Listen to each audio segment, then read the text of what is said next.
Assalamualaikum warahmatullahi wabarakatuh. Sahabat Mutakin Suling, saya ambil video ini sekarang mau lanjutkan proses panjang kita dari laporan Karang Taruna terkait indikasi LPG abal-abal yang selama ini ada beberapa bulan terhenti. Namun sekarang kami akan tindak lanjuti. Kita sudah di kantor kejaksaan sekarang dan hari ini akan tindak lanjuti. Selanjutnya akan kita laporkan proses panjangnya. Terima kasih. Assalamualaikum warahmatullahi wabarakatuh. Oke tutus, terima kasih sudah klik video ini. Jangan lupa di like, jangan lupa di subscribe juga. Oke, dan DP lonceng notifikasi, tujak juga ayo. Terima kasih tutus, tindis.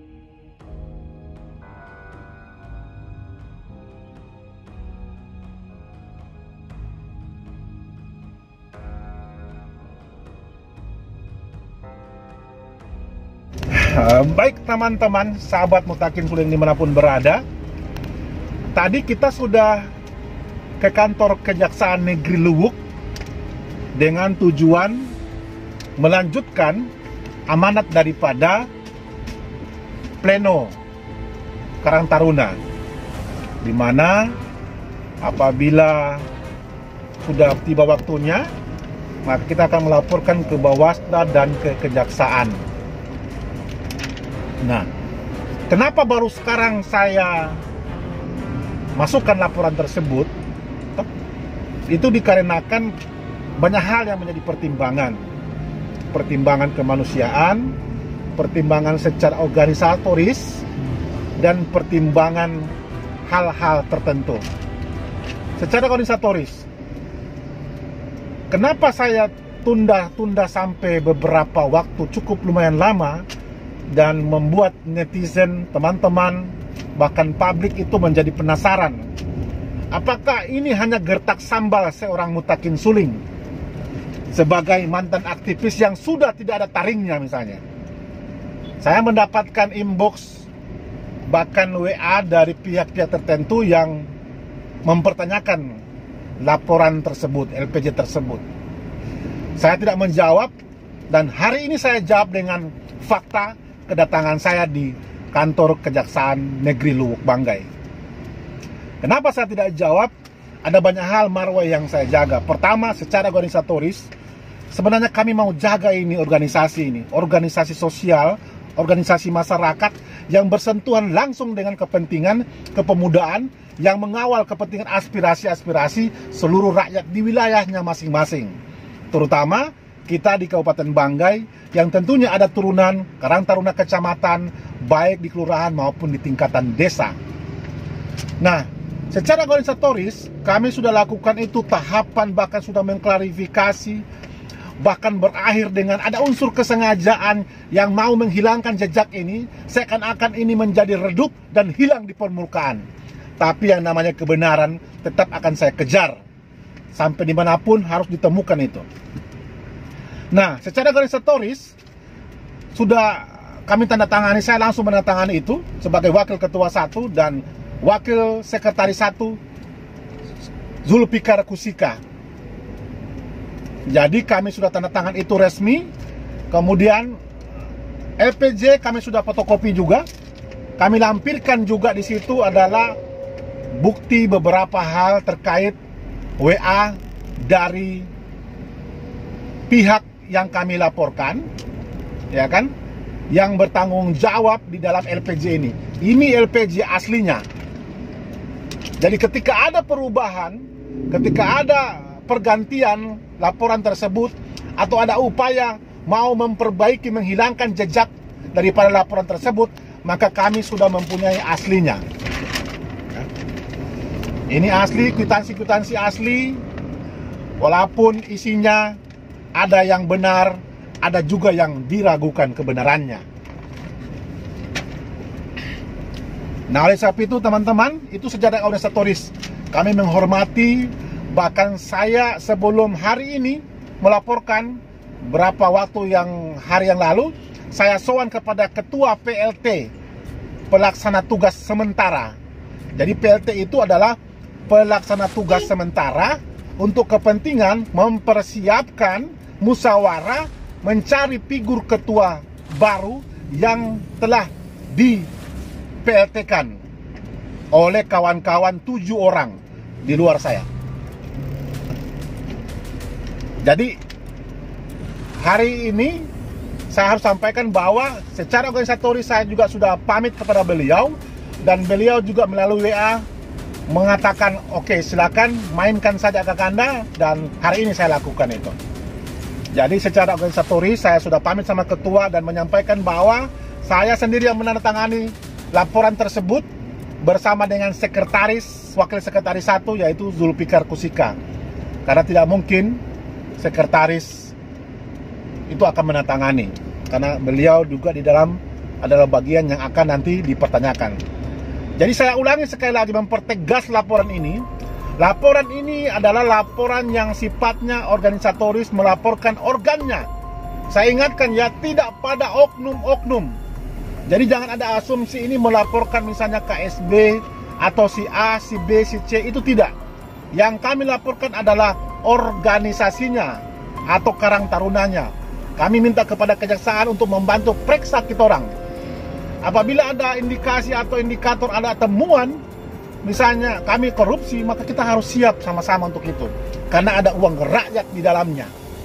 Nah, oleh sebab itu sekali lagi teman-teman, saya luruskan kembali bahwa yang kami laporkan adalah organnya, bukan oknumnya. Nanti setelah pengembangan nanti, kalau memang ditemukan ada oknum-oknum yang tidak bertanggung jawab atau menggunakan uang negara pada hal-hal yang tidak bisa dipertanggungjawabkan secara organisasi, maka wajib dia bertanggung jawab secara personal. Jadi, dan ini saya lakukan untuk membersihkan nama-nama kami-kami yang kena fitnah. Saya menjadi salah satu korban yang ditumbalkan di dalam LPG ini. Saya akan menerima uang 8 juta lebih, padahal saya tidak menerima hal tersebut. Kemudian juga ada saudara saya juga, wakil bendahara 1, Ibu Cian Lin, yang pengurus bendahara, pengurus Karang Taruna juga, dia menjadi korban tumbal juga. Dikatakan menerima angka tertentu, padahal tidak seperti itu. Begitu juga teman-teman yang lainnya. Saya tidak perlu sebutkan satu-satu. Selain nanti biarlah ini proses berjalan demi kepentingan, kebaikan, dan menjaga marwah pemuda agar supaya tidak lagi terjadi di kemudian hari. Jadi tiada niat apapun mau menjatuhkan orang, mau mencelakai orang, tidak. Ini nawaitunya adalah demi kebenaran, penegakan, dan kebaikan Karang Taruna ke depan, hari ini, besok maupun akan datang. Biarlah generasi-generasi ke depan yang akan melanjutkan perjuangan ini dengan jalan yang benar. Tidak jalan-jalan yang munafik, tidak jalan-jalan yang memfitnah, tidak jalan-jalan merampok uang rakyat. Apalagi di situ ada hak-hak pemuda yang harusnya tersalurkan di seluruh wilayah kecamatan, 23 kecamatan, bahkan di seluruh desa yang ada di Kabupaten Banggai. Dan disayangkan itu terjadi di tubuh Karang Taruna hari ini. Sangat disayangkan. Saya sendiri merasa bersalah karena tidak mampu menjaga itu, karena ini dilakukan oleh oknum-oknum, bukan secara organisatoris. Nah, oleh saya secara moral, saya bertanggung jawab melaporkan ini demi kepentingan, kebaikan, dan marwah pemuda di Kabupaten Banggai. Jadi sekedar informasi juga bahwa kita akan dihubungi lagi oleh operator di sana, operator mereka di kejaksaan yang sudah sangat profesional. Kita harus apresiasi, kita harus dukung kejaksaan Kabupaten Banggai di bawah kepemimpinan seorang ibu yang cantik luar biasa.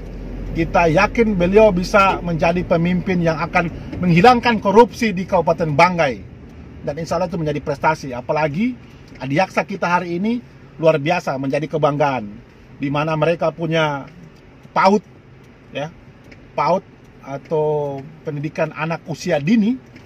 Kemudian mereka punya juga mall kecil, dan ini harus dipatut diapresiasi kepada Ibu Kajari. Jadi kita menunggu ya telepon.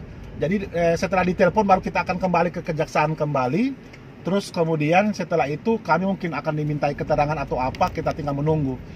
Yang pasti kita sudah menyertakan bukti kita berupa draft LPJ. Bukan lagi draft, tapi LPJ yang kami fotokopi, aslinya kami pegang. Insya Allah nanti satu saat kalau dibutuhkan akan kita perlihatkan. Kita juga lampirkan hanya beberapa lembar saja bukti pengakuan dari seseorang bahwa dia sudah tacolo, Pak Saluk bilang sudah terjebak dengan mainan salah seorang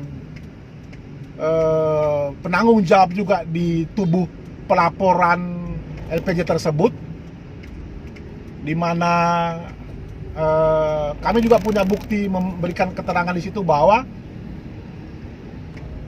WA, pembicaraan WA, WhatsApp terkait penarikan uang yang di luar 300 juta tahun 2020 yang termin pertama. Jadi LPJ mereka itu sudah masuk 300 pertama, lalu kemudian keluarlah dana 300 juta kembali, yang itu dicabut oleh sekretaris Kartar Banggai.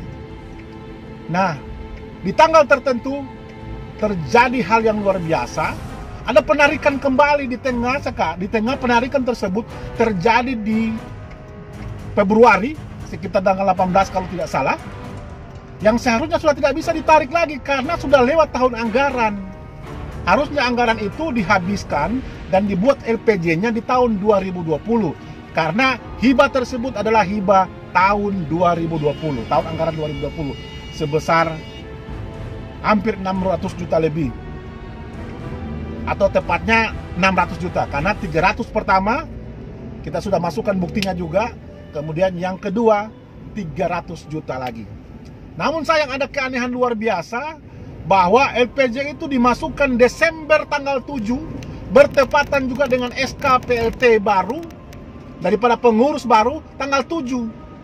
Jadi SK PLT dengan strukturnya tanggal 7, LPJ juga tanggal 7. Nah, nanti itulah biar ranah hukum lah, ranahnya pihak penyidik atau dari kejaksaan lah. Kami hanya sekedar menyampaikan informasi ini. Mudah-mudahan ada solusi di sini. Apapun yang terjadi, inilah pilihan yang terbaik. Dan insya Allah kita akan mendapatkan hikmah di balik kejadian ini.